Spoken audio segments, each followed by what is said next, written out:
¿qué pensarán de todo esto? Porque es que yo me gustaría como ir a otro país y encontrarme una cosa así y sorprenderme, ¿no? Porque yo creo que hasta que no lo vives desde dentro, realmente no entiendes todo lo que significan las fallas. Y tienen que estar allí, porque es que si no, no lo entienden. O sea, esto no lo entienden. No lo entiende nadie. El sentiment més gran és l'emoció.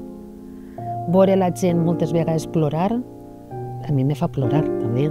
Y al final a mí quien me transmitió pues todo este amor por la fiesta fue mi padre, ¿no? No quiso ser fallera mayor con ninguna otra persona que fuera el amigo más íntimo de su padre.